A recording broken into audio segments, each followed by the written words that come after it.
স্বার্থের এই দুনিয়ায় নিঃস্বার্থ কোনো কিছুই পাওয়াটাই মুশকিল।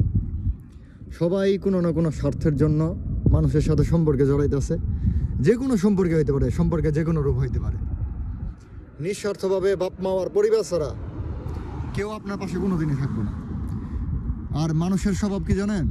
আমরা সবার কাছ থেকে আশা করি যে কেউ আমার জন্য কিছু করবো। দিন শেষে পরিবারের মানুষজনই আপনার পাশে থাকবো।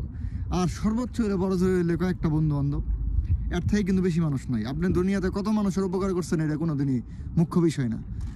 দিন শেষে মানুষ নিজের স্বার্থের জন্য আপনার ব্যবহার করব, কষ্ট দিব, দুঃখ দিব, এবং কি তার প্রয়োজন ফুরাইলে আপনার রাইখে সে চলে যাব। কিন্তু আপনি ওই বুকার স্বর্গে বাস করবেন, নিঃস্বার্থভাবে আবার মানুষের জন্য করতে যাবেন, দিন শেষে আবার বিশ্বাসঘাতকতা স্বীকার হবেন। তো একটু নিজের স্বার্থ নিয়েও একটু চিন্তা করা দরকার। সকলে ভালো থাকবেন, সুস্থ থাকবেন। ধন্যবাদ সবাইকে।